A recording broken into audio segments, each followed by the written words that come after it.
Welcome to rSlash, Am I the Butthole, where a Karen abandons her children. Before I start today's video, I just want to do a quick shout out to my second channel where I do on-camera content, so check it out by clicking the link in the description. Am I the butthole for dropping my sister's kids off at daycare and making her pay for it?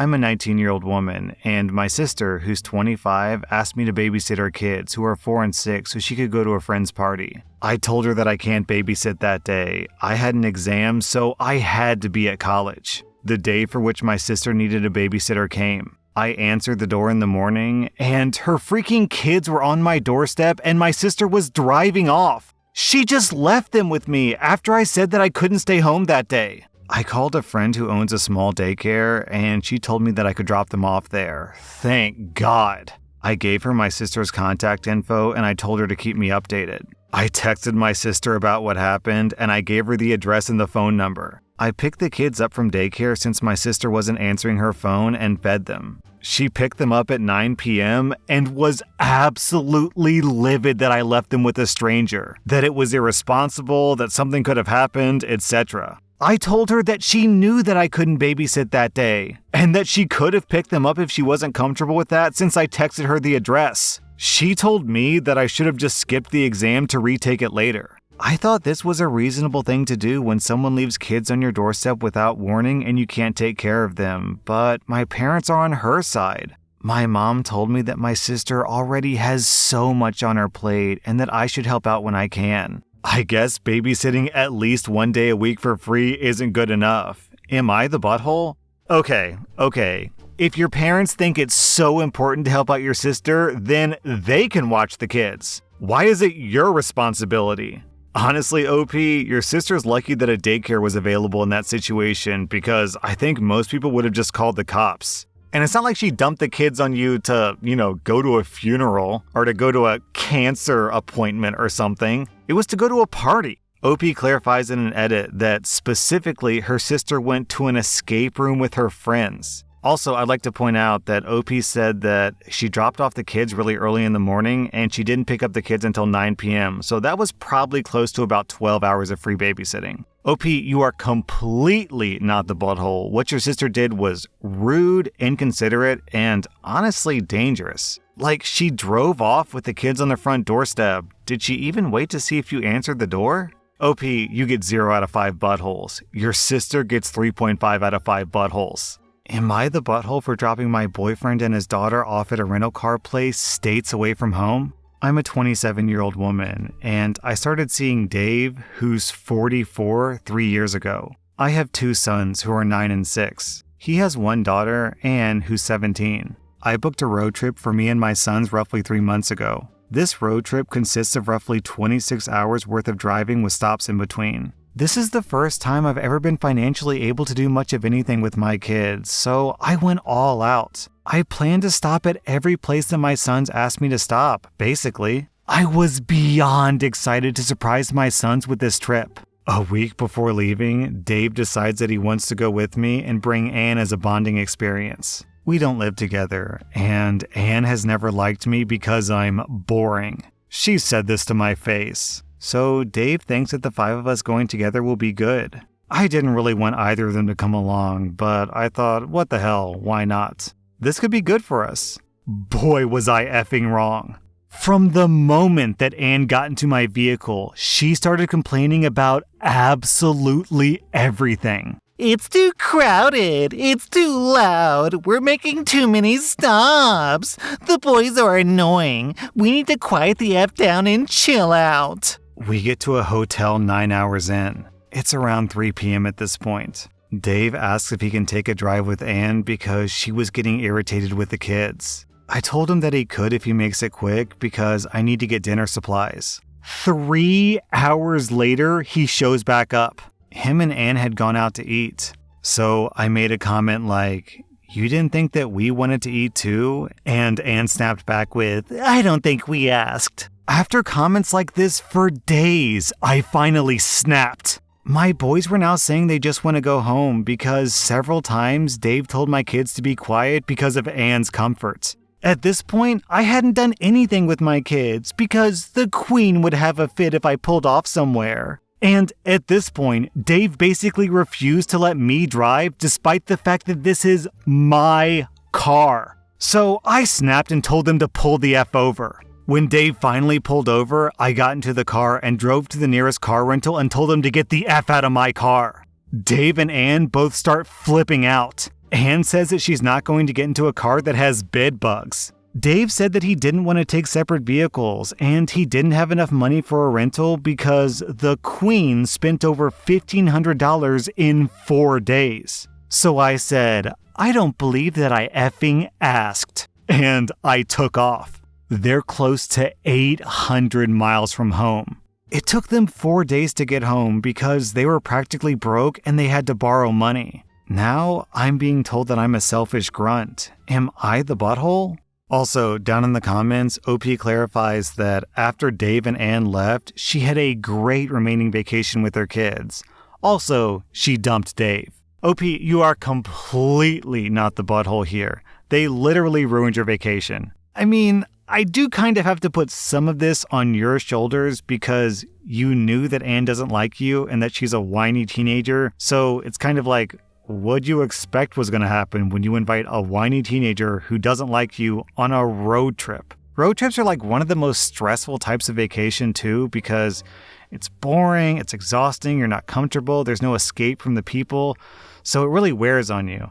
So yeah, it's like, what'd you expect, OP? This was really only going to go one way. So even though you're partially responsible for allowing them to come on this vacation, I don't think I can give you a butthole score because being partially responsible for the situation doesn't mean that what you did was a butthole thing. So I'm giving you 0 out of 5 buttholes. I'm giving Dave and Ann 3 out of 5 buttholes. Am I the butthole for imposing my culture even though I thought that I was just being nice?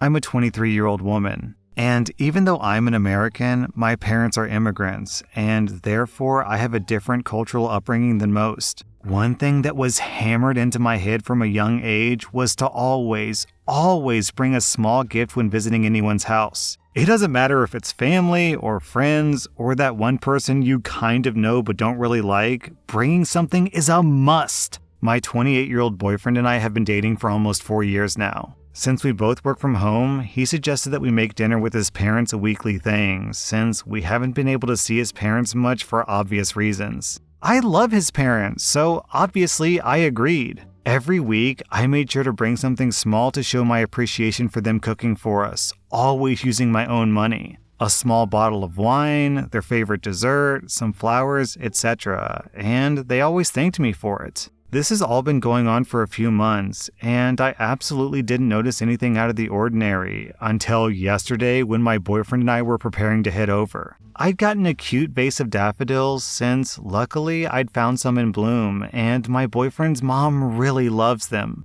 But my boyfriend suddenly got really mad and asked why I kept bringing stuff over every week like his parents were some kind of charity case. Honestly, I got super confused and asked him what the problem was and that I've always done this with everyone, including his friends, since we met. I said that it was just a cultural thing, but then he got even madder and told me to stop imposing my culture on everyone else and that it's weird since I'm white. At that point, I didn't feel like going anywhere with him and just gave him the flowers and went for a walk while he drove over to dinner by himself. After he came home, he still had the flowers, which he gave to me. And he told me that he was sorry, but his parents were really super annoyed with me constantly bringing stuff over like they can't take care of themselves. And later on, I got a text from his dad asking me to not come over for dinner anymore. Now, my boyfriend's giving me the cold shoulder unless I give his parents a huge apology. But I really truly don't feel like I'm in the wrong for trying to be nice to them. Am I the butthole?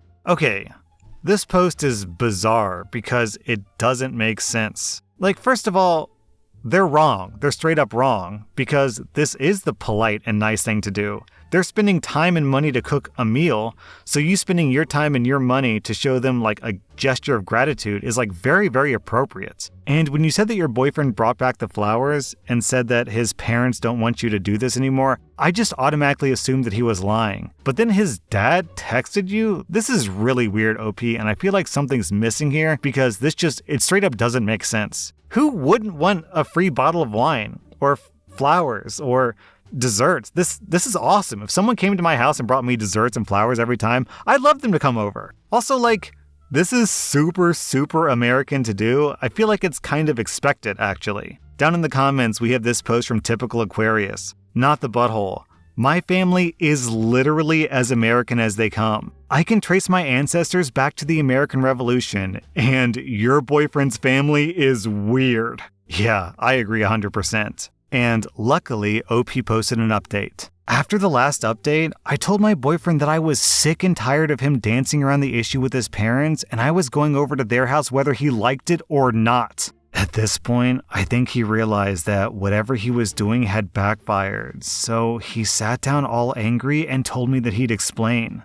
I sat down, and he told me that he'd done something very spur of the moment, and that he had texted me from his dad's phone, then blocked my number, but he begged me to listen. That he just needed to get me away from his parents for a while. Apparently, his parent had started hinting to him about marriage since my boyfriend and I talked about marriage a lot. I fully expect to marry him, like I said in another comment. And I was honestly expecting a proposal in late spring since that's when we met. 4 years of dating hasn't bothered me, and I was getting excited to settle down. However, my boyfriend apparently realized that he absolutely didn't want to commit to anything. And he wanted to experiment and have fun since apparently I wasn't being fun anymore. Honestly, that just made me cry since we were each other's firsts for everything and we're usually very good at communicating our needs. His grand plan was to get him mad at me so that I would beg for forgiveness and then he would only accept an open relationship as an apology.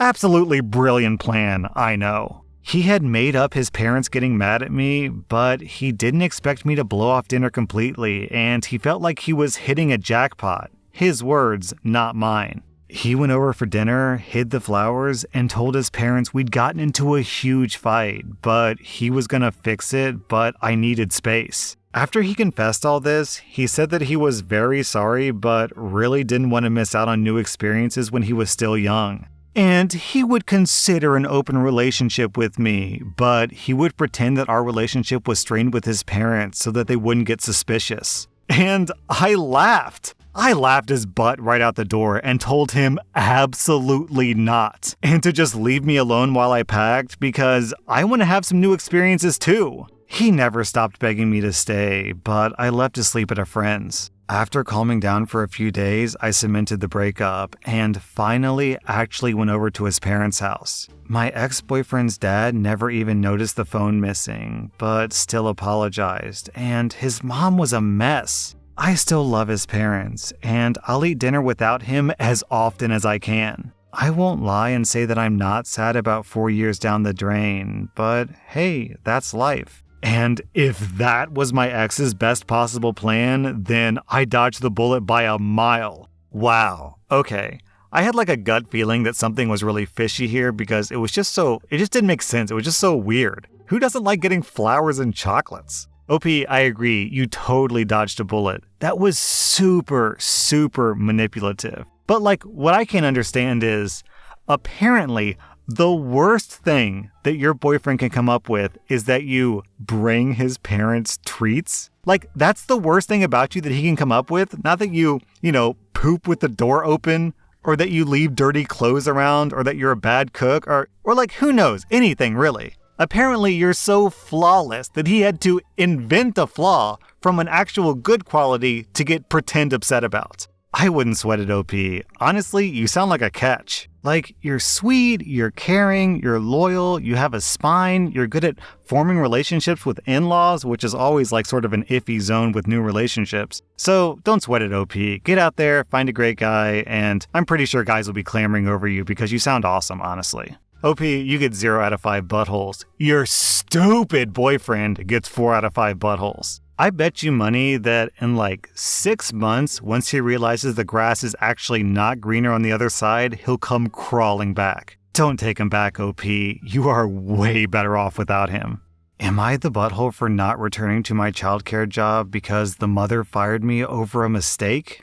I'm a 19-year-old guy, and I had a job taking care of a 2-year-old boy, a 3-year-old girl, a dog, and doing light housework 4 days a week for a single mom. She'd gotten my contact info from a business card that I posted in my dad's pediatric therapy office. Ever since the weather started getting warmer, the dog has been shedding like crazy. Like, I would vacuum the couch, and the next day it would look like I hadn't. I would lightly tug on the dog's hair and would pull out huge tufts of fur. Also, the dog's been scratching all the time. My dad's dog has a double coat like their dog, and one morning when I was leaving for work, I packed his brushing tool in my bag. When the kids were napping, I spent a full hour outside brushing the dog. The dog seemed to enjoy being brushed, and after an hour, there was a huge pile of hair that had been brushed out. Before I vacuumed it up, I sent the mom what I thought would be a funny text saying, "I brushed a whole new dog out of your dog's coat." Looking back, I realized that maybe I should have asked first, but at the time, it seemed like something that was within the scope of caring for the dog. The mom went ballistic! She called me yelling, saying that by brushing the dog and not letting the hair fall out on its own, I was causing harm to the dog. She said that I was an idiot and that she can't believe she trusted me with the kids and that today was my last day. I was extremely upset because I'd been with the family for 3 months and she had never yelled at me like that before. I left as soon as she got home because she was fuming. I immediately lined up a job with another family and I'm supposed to start Monday. The mom who yelled at me called me 2 days later, saying, "I'm sorry about the misunderstanding, and firing you was an overreaction." I told her that I was no longer available, and she started crying about how hard it was to find a new sitter for special needs kids. Her kids are autistic, and they have therapy at my dad's office. When I stood firm, she started texting my dad and asking him to do something. My dad is annoyed at being dragged into this, and while he respects my decision, he wishes that I would keep watching her kids for a short time to keep the peace. I hate that I put anyone in an awkward position, but I also don't want to work for someone like that. Am I the butthole? Nah, not the butthole at all, OP. She has a right to fire you for any reason, including no reason. But likewise, you have a right to not work for her for any reason, including no reason. I'm giving you 0 out of 5 buttholes. I'm giving her 2 out of 5 buttholes because she way overreacted. Also, OP, I'm giving your dad 1 out of 5 buttholes because you can't say, "I completely respect your decision, but still, I want you to do this favor for me." It's completely not your dad's place to say who you should work for. Like, why is it your responsibility to work for the woman to keep the peace for him? What if he dropped her as a client to keep the peace for you? It's bad parenting, it's disrespectful, and honestly, your dad is putting his convenience in front of your needs. So for that, honestly, I think your dad deserves 1 out of 5 buttholes. That was rSlash Butthole, and if you like this content, check out my new channel by clicking the link in the description. Also, check out my podcast, where I publish the exact same episodes.